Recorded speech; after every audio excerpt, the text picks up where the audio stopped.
중년 부인이 고해 성사를 하면서 자기의 죄를 이렇게 말했습니다. 신부님, 저는 하루에도 거울을 수없이 보면서 저의 아름다움을 뽐내고 있습니다.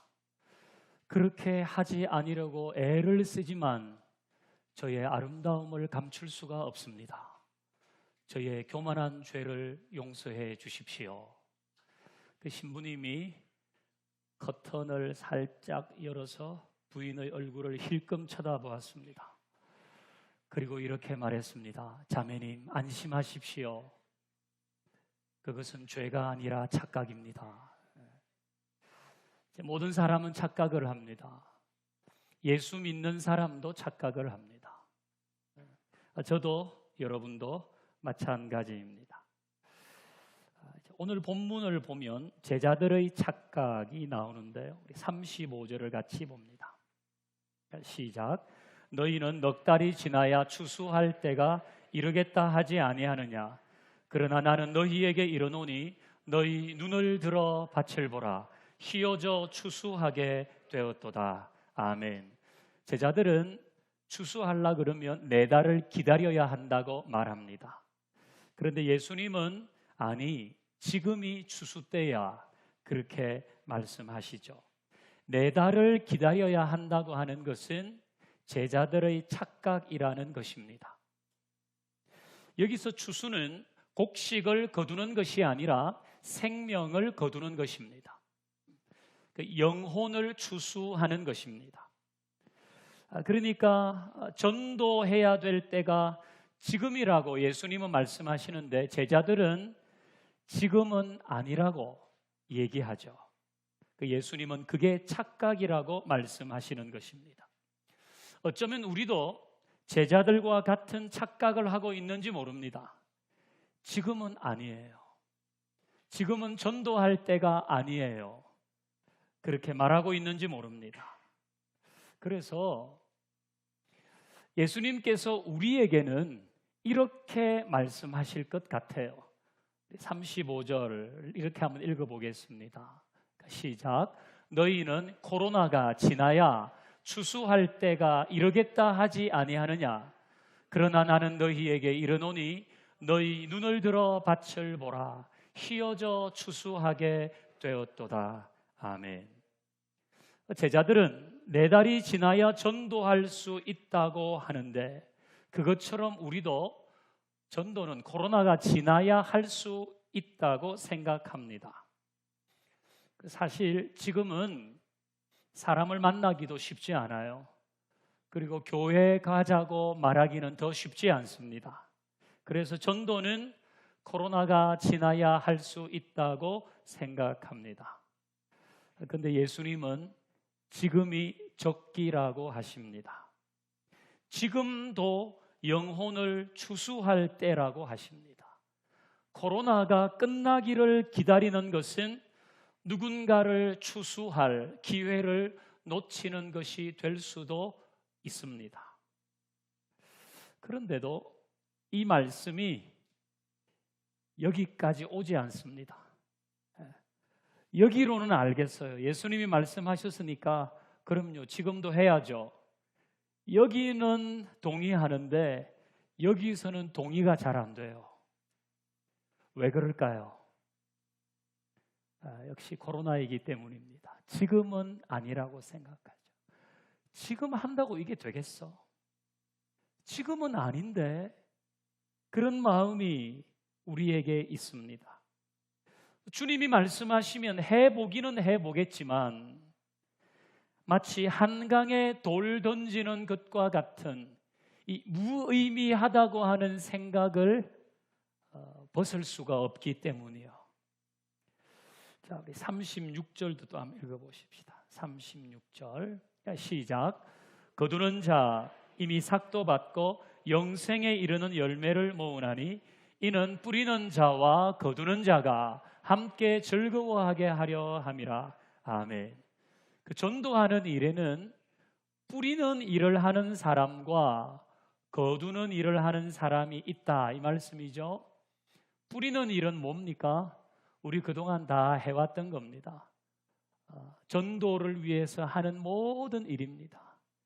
뭐 길거리에서 전도지를 나누어 주기도 하고, 단기 선교를 가기도 하고, 나랑 잘 아는 사람들의 관계를 통해서 전도하기도 하고, 밥도 사주고, 책도 사주고, 커피도 사주고, 전화도 하고, 카톡도 하고, 교회 가자고 하고, 예수 믿으라고 하고, 이런 모든 일, 이게 뿌리는 일입니다.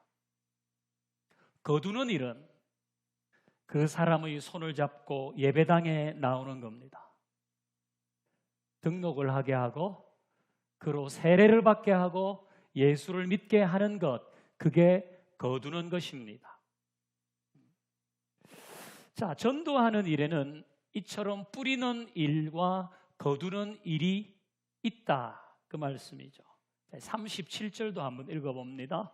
시작. 그런즉 한 사람이 심고 다른 사람이 거둔다 하는 말이 옳도다. 아멘. 한 사람이 심고 그 사람이 거둔다가 아니고, 한 사람이 심고 다른 사람이 거둔다, 그게 옳다고 하셨습니다. 그게 옳도다. 내가 열심히 전도했는데 다른 사람이 거둘 수 있습니다. 내가 열심히 전도했는데 21세기 교회 나갈 수 있는 겁니다. 21세기 교인이 열심히 전도했는데 우리 교회 나올 수 있는 겁니다. 내가 열심히 밥을 샀는데 다른 사람 손잡고 교회 갈 수 있습니다. 다른 사람이 열심히 기도했는데 내 손을 잡고 우리 교회에 올 수도 있습니다. 한 사람이 심고 다른 사람이 거둔다 하는 말이 옳도다. 예수님은 이게 전도의 비밀이라고 하십니다. 그러니까 우리에게 전도가 부담이 되고 소용없는 일같이 느껴지는 이유는 내가 뿌린 것을 반드시 내가 거두겠다, 이 마음 때문입니다.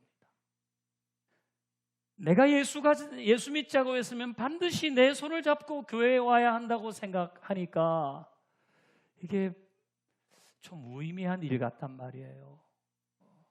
내가 그렇게 했는데 내 손 잡고 교회를 나오니까 전도는 해도 소용없네, 이런 생각을 하게 되는 것입니다.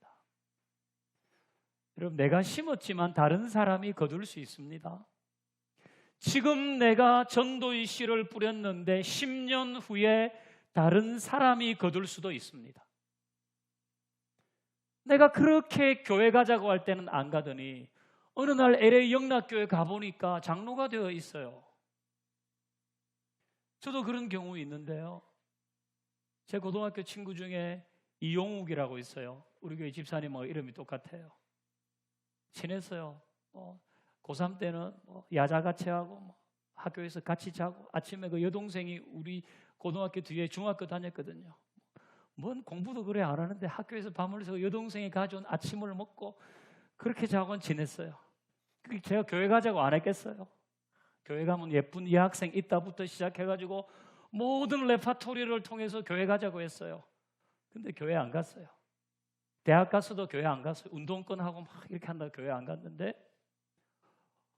이제 그리고 한참 후에 페이스북을 했는데 캐나다로 이민을 가가지고 토론토 영락교회에서 안수집사가 됐다고 하는 거예요. 자기가. 그래서 축하해 줬어요. 얼마 전에는 또 연락이 왔어요. 자기 장로가 됐는데 새가족부 교육을 맡았는데 뭘 어떻게 해야 되는지 저한테 물어봤어요. 내가 뿌렸다고 다 내가 거두는 게 아닙니다. 내가 뿌렸다고 내가 다 거두려고 하니까 전도하는 일이 자꾸 부담스러워요. 그게 해도 별 소용이 없던데 그런 마음을 지울 수가 없는 겁니다.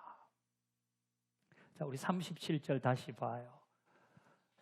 그런즉 한 사람이 심고 다른 사람이 거둔다 하는 말이 옳도다. 옳도다. 이게 전도의 비밀이다라는 말씀인 겁니다. 이게 너무 중요해요. 그래서 예수님은 다시 강조하십니다. 우리 38절도 볼까요? 같이 읽습니다. 시작. 내가 너희로 노력하지 아니한 것을 거두러 보내었노니 다른 사람들은 노력하였고 너희는 그들이 노력한 것에 참여하였느니라. 아멘. 이게 지금 예수님이 제자들에게 하시는 말씀 아닙니까? 그러니까 1차적으로 이 말씀은 세례 요한과 그 외의 선지자들이 지금까지 씨를 뿌렸다는 거야. 그리고 이제 너희들이 가서 전할 텐데 너희들은 노력하지 않은 것을 거두게 될 것이다. 그 말씀은 이미 여러 선지자와 세례 요한을 통해서 뿌린 씨앗들을 너희가 거두게 될 것이다. 그런 말씀인 겁니다. 노력지 아니한 것을 거둘 수도 있는 겁니다. 그 내가 그냥 지나가다가 교회 한번 나가보실래요? 했는데 그 사람이 선뜻 그래요, 같이 한번 가보십시다. 내가 노력지 않은 것을 거두는 거잖아요. 다른 사람이 열심히 뿌렸기 때문입니다. 이게 전도의 비밀이죠. 그리고 예수님이 이렇게 말씀하시잖아요. 뿌리는 자와 거두는 자가 함께 즐거워하게 될 것이다. 뿌리는 자와 거두는 자는 같다는 거예요. 예수님은 똑같이 그 일을 귀하게 여기신다는 겁니다. 상급으로 하면 똑같다는 거예요. 여기 우리 현실교회에서는 등록시킨 사람만 상 줘요. 그 사람만 전도왕이에요. 하지만 하나님의 나라에서는 뿌린 사람도 똑같이 그 수고를 주님이 헤아려 주신다는 거예요. 그러니까 뿌리는 일을 가볍게 여기면 안 돼요. 그 해봐야 소용도 없는데, 밥 사준다고 소용도 없던데, 내가 책 사줘도 아무 일도 안 일어나던데 전화한다고 뭐가 돼? 그렇지 않아요. 뿌리는 것과 거두는 것은 똑같이 주님의 역사에 참여하게 되는 것입니다. 똑같이 주님은 칭찬하시겠죠. 우리 제자들처럼 지금은 전도의 때가 아니에요. 코로나가 지나야 하지요. 그렇게 하지 마십시다. 가까이 있는 사람에게 뿌리면 되는 겁니다. 생각나는 사람 있습니까? 가족 중에도 있고 또 이웃 중에도 있죠. 그리고 코로나 지나오면서 교회를 나오지 않는 주변 사람들도 있습니다. 그런 사람들에게 뿌려야 합니다.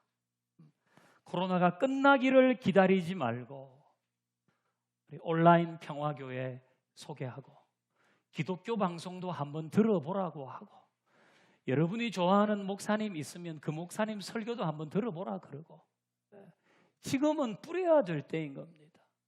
코로나로 사람들의 마음은 좀 많이 닫혀있기도 하지만은 가난해졌기도 하거든요.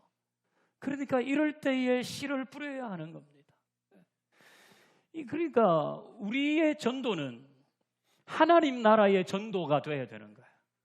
우리는 씨를 뿌려가지고 그 사람 꼭 내 손잡고 평화교회에 와가지고 평화교회에 등록을 해야 된다. 그렇게만 하지 말고 멀리 있는 사람도 그 동네는 다 교회가 있다고요. 그럼 거기도 연락해서 당신도 교회 한번 나가보라고, 이 방송 한번 들어보라고, 오프라인 평화교회도 소개하고 우리가 하고 있는 이 모든 신앙의 여정 속에서 나에게 감사한 일이 있거나 깨달은 바가 있다면 그에게도 같이 나누어 주는 것. 여러분, 사람은 내가 선택하면 안 됩니다. 내가 사람을 가리면 안 됩니다. 저 사람은 안 될 거야. 여러분, 그건 하면 안 돼요. 사람을 가리지 말고 적극적으로 따뜻하게 품격 있게 지금도 예수님을 전해야 하는 것입니다. 여러분, 심을 때는 정성스럽게 심어야 합니다. 어차피 내가 거둘 것도 아닌데 뭐 이런 마음으로 심으면 그 누구도 거둘 수가 없습니다. 어차피 내가 거둘 거 아닌데 뭐 그렇게 심으면 아무도 거둘 수가 없습니다. 심을 때는 정성스럽게 심어야 됩니다. 전화 한 통을 해도 정성스럽게, 카톡을 하나 보내도 정성스럽게, 같이 밥을 한번 먹어도 정성스럽게, 모든 것은 그렇게 심어야지 누군가는 거둔다는 거예요. 정성스럽게 이 코로나 시기에도 우리는 반드시 심어야 합니다. 심으면 거두기 때문입니다. 생각나는 사람 있습니까? 그러면 이번 주에 꼭 연락을 하십시오. 꼭 한번 만나자고 하든지, 코로나 때 어떻게 지내는지, 이런 어려운 시기가 우리 인생에 또 있을 텐데 신앙을 붙잡고 가는 게 참 좋을 것 같다. 결과까지 내가 어떻게 해보겠다고 하지 말고 뿌리는 일을 잘하면 거기에 주님의 똑같은 칭찬이 있을 줄로 믿습니다. 자, 이제 우리 PPT를 한번 보겠습니다. 자, 이제 오늘 본문 34절인데요. 같이 읽습니다. 시작. 예수께서 이르시되 나의 양식은 나를 보내신 이의 뜻을 행하며 그의 일을 온전히 이루는 이것이니라. 아멘. 예수님이 양식이라고 하셨습니다. 내 양식. 양식은 사전적인 의미는 생존을 위해 필요한 사람들의 먹을거리입니다. 생존을 위해서 필요한 먹을거리가 양식입니다. 예수님은 자신의 양식을 소개하시는데요. 나의 양식은 나를 보내신 이의 뜻을 행하며 그의 일을 온전히 이루는 이것이니라.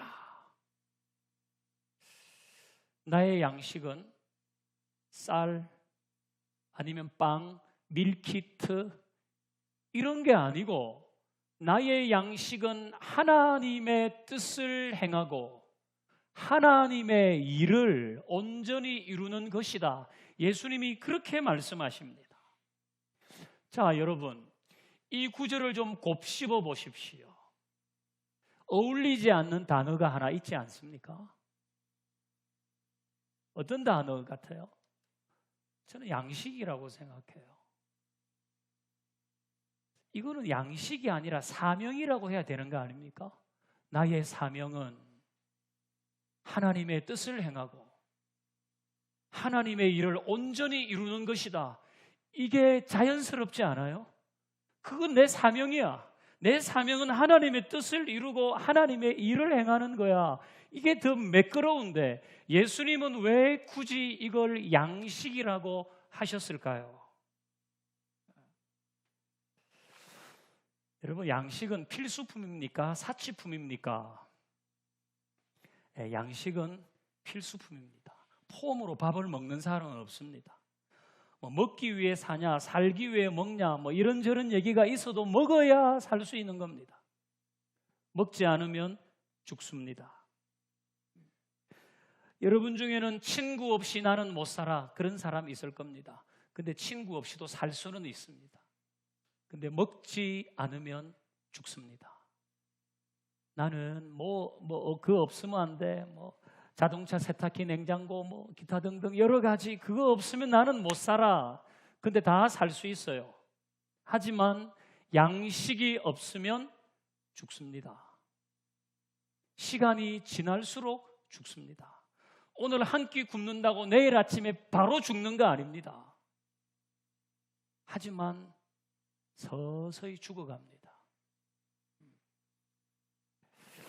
예수님께서 하나님의 뜻을 행하고 하나님의 일을 이루는 것을 굳이 양식이라고 하신 이유는 우리는 밥만 먹어서 살 수 있는 존재가 아니라 하나님의 뜻을 행하고 하나님의 일을 행해야 살 수 있는 존재라는 것입니다. 우리는 의식주만 해결된다고 살 수 있는 존재가 아닙니다. 어쩌면 그거는 의학적인 생명을 붙어있게 하는 최소한의 일이겠죠. 의식주만 해결된다고 살 수 있는 게 아니고 하나님의 뜻, 하나님의 일을 행할 때 사는 게 이런 거구나.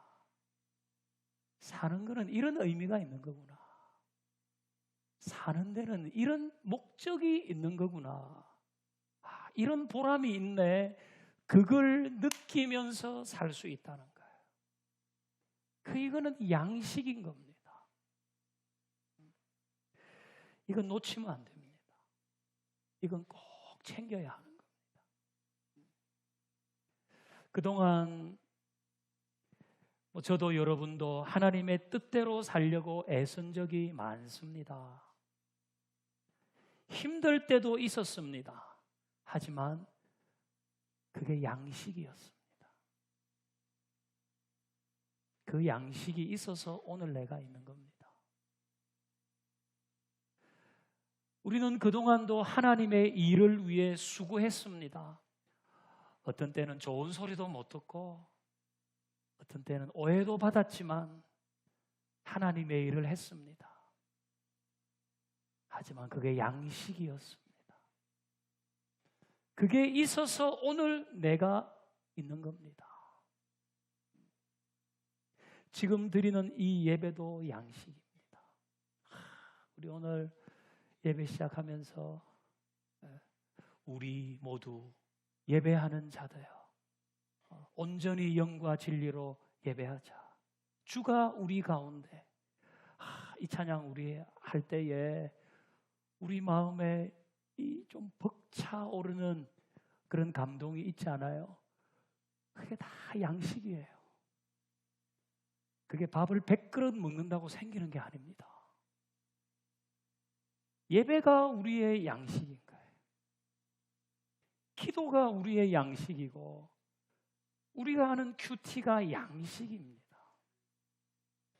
여러분이 교회에서 봉사하잖아요. 소그룹도 하고 재직회 부서에서 당회원으로 여러 일들을 하는데 그거는 단지 내가 교인이었기 때문에 내가 직분을 맡았기 때문에 의무적으로 해야 하는 것이라고만 여겼다면 이제는 관점을 좀 바꿔야 돼요. 그게 양식이구나. 때로는 부담스러웠지만은 내가 좀 귀찮지만은 먹었는데 그게 오늘 나를 있게 했구나. 우리 이 마음을 꼭 잊으면 안 되는 거예요. 흔히 밥맛 없으면 입맛으로 먹으라고 하죠. 입맛도 없으면 물에 말아서 삼키라고도 합니다. 정 못 씹겠으면 물에 말아서라도 먹어라. 입맛으로라도 먹고 물에 말아서라도 먹어야 되는 이유는 뭐예요? 먹어야 되기 때문에. 먹어야 되기 때문에. 여러분, 주의 뜻을 행하고 주의 일을 하는 게 좀 부담스럽고 하기 싫고 귀찮을 때가 있어요. 어떻게 하면 돼요? 입맛으로라도 먹어야 돼요. 물에 말아서라도 먹어야 돼요. 그건 양식이기 때문에 그렇습니다. 주님이 그걸 사명이라고 하지 않고 양식이라고 하신 의미가 있지 않겠습니까? 저는 가능하면 여러분들이 좀 맛있게 먹었으면 좋겠어요. 여러분, 가능하면 밥은 맛있게 먹어야 되잖아요. 밥을 먹는데 맛있게 먹어야죠. 오래전에 같이 부목사로 있었던 목사님 한 분 계셨는데 이분은 밥을 얼마나 맛있게 먹는지 몰라요. 이건 공기를 탁, 밥이 오잖아요. 공기를 탁 들고 와, 얼마나 예쁘냐고, 이걸 어떻게 아까워서 먹냐고, 얼마나 잘 드시는지 몰라요. 찌개 국물까지 싹싹 끓고, 아이고 목사님 맛있죠? 맛있죠? 우와 맛있다. 그분하고 밥을 먹으면 절로 밥맛이 나요. 반대로 밥을 맛없게 먹는 사람도 있잖아요. 반찬이 뭐가 이래? 이걸 어떻게 먹어? 먹어야지 뭐. 살라면 먹어야지 뭐. 이런 사람하고 밥을 먹으면 밥맛이 뚝뚝 떨어져요. 급격하게 밥맛이 저하돼요. 소화가 안 돼요. 그럼 밥은 맛있게 먹어야 되는 거 아니에요? 속으로 한번 모이자고 하면 이래서 안 된다, 저래서 못한다, 오늘은 바쁘다, 내일은 모른다. 뭐 이렇게 하면 다른 소그룹들도 밥맛이 뚝뚝 떨어집니다. 한 5분이 지금 약간 지금 자책을 하고 계세요. 근데 소그룹 모이자고 하면 아이고 모여야죠. 모입시다. 정 모이지 못할 형편이면 아유 오늘은 좀 어렵겠는데 제가 다음에는 꼭 참석하겠습니다. 이렇게 하면 같은 소그룹 식구들이 밥맛이 막 절로 생깁니다. 자, 오늘의 설교 제목은 밥도 맛있게 주의 일도 맛있게입니다. 우리 밥도 맛있게 먹고 주의 일도 맛있게 하십시다. 맛있게 먹어야지 더 건강하지 않아요? 예배든 뭐 큐티든 뭐든 이 코로나 시기에 전도를 하는 거든 주님의 것을 구별해 드리는 거든 뭐든지 간에 그건 맛있게 해야 되는 겁니다. 여러분 가끔은 뭘 먹어도 먹은 것 같지도 않고 뭘 사도 그때뿐이고 그냥 마음이 좀 허전할 때가 있거든요. 왜 그럴까요? 그러면 좀 더 잘 먹고 좀 더 좋은 물건을 사면 그 허전함은 가실까요? 그러진 않은 것 같아요. 뭐 저도 해보거든요. 그러지 않아요. 근데 그 허전함은 이 주님이 말씀하신 이 양식이 없어서 생기는 거예요. 이게 양식인데 이걸 안 먹으니까 허전하단 말이에요. 이 양식을 잘 먹고 맛있게 먹어야 되는 겁니다. 그래야 배부름도 느끼고 행복도 느낍니다. 금년에는 옆에 있는 교우들의 밥맛도 책임지십시다. 이게 어떤 얘기인지 다 아시죠? 옆에 있는 교우들의 밥맛도 내가 책임진다. 내가 내 배우자의 밥맛은 책임지리라. 내가 내 자녀의 밥맛도 책임지겠다. 이런 걸 나한테 시켜가지고 도대체 교회는 이러면 애들이 밥맛이 뚝뚝 떨어져요. 그러니까 우리 금년에는 내 주변에 있는 사람 밥맛을 책임지는 일을 하겠다. 그 마음을 꼭 가지십시다. 그리고 주의 일을 하는 데 있어서 주님의 뜻을 행하는 데 있어서 누구보다 맛있게 하는 사람으로 인정받기를 바랍니다.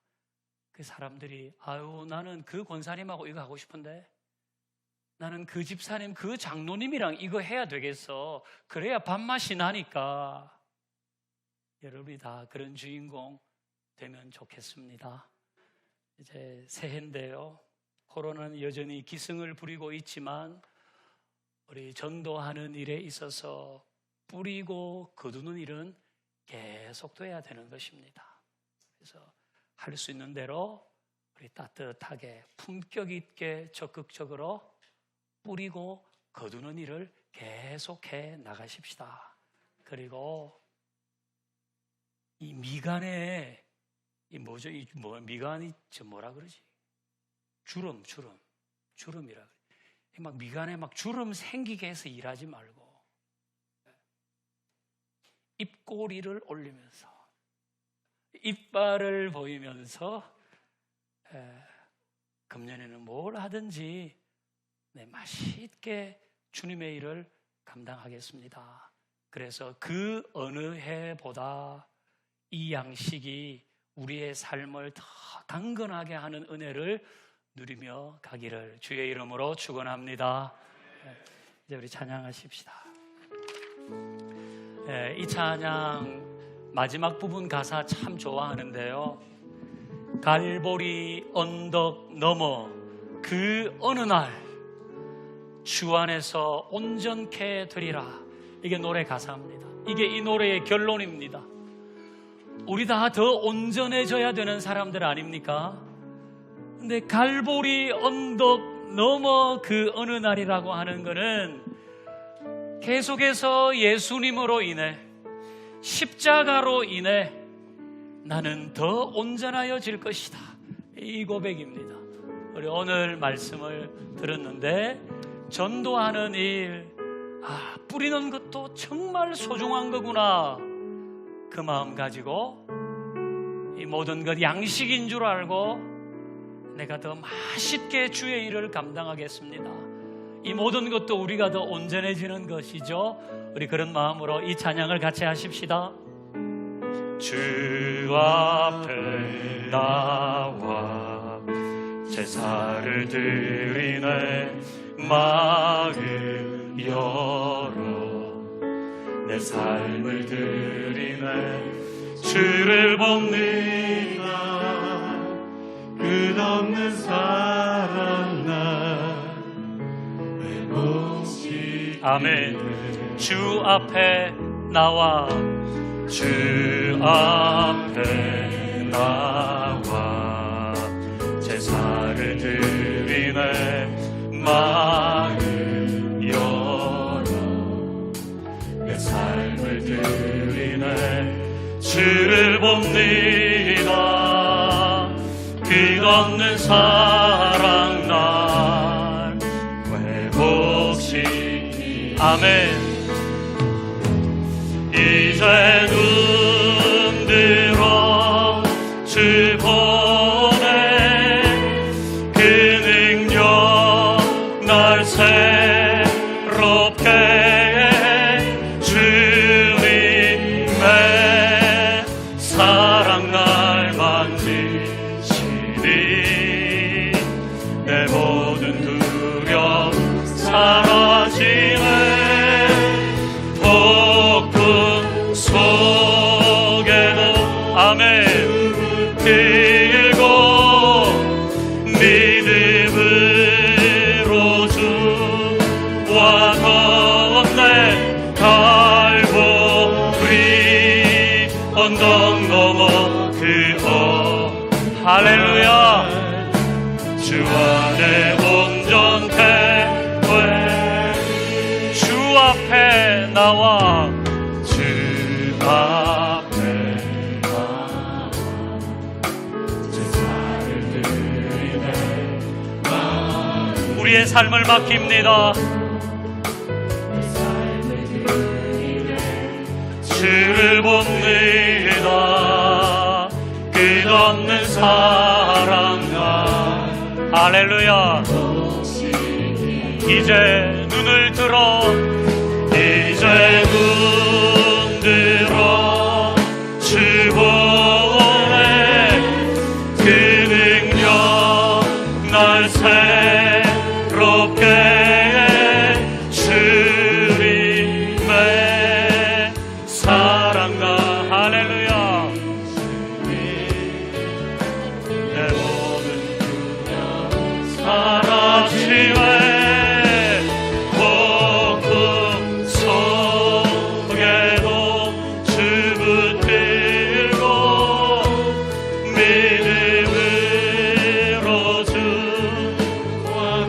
할렐루야.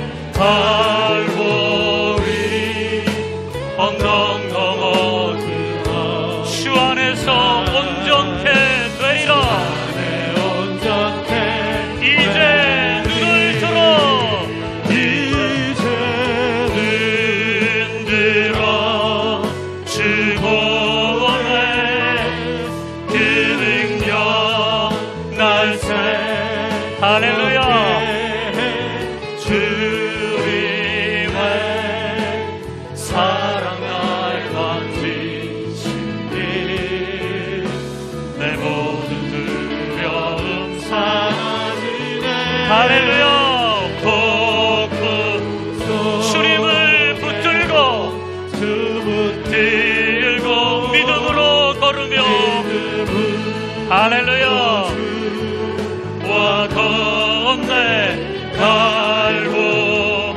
할렐루야. 우리는 더 온전하게 될 겁니다. 할렐루야. 할렐루야. 우리 두 손을 들겠습니다. 이제 눈을 들어 주를 봅니다. 이제 눈 들어 주고 주님의 능력으로 새롭게 되기를 소망합니다. 주님 이 시간도 나를 만지시며 우리의 가정을 만지시옵소서. 두려움 사라지네. 폭풍 속에도 주 붙들고 믿음으로 주 할렐루야 갈고리 언덕 넘어 그가 더 온전하게 될 것입니다. 주 안에 온전히 폭풍 속에도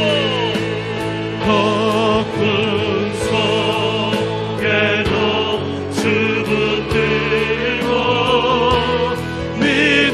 믿음으로 주와 건네 살고리 언덕 넘어 그곳 우리는 더 온전하게 될 겁니다.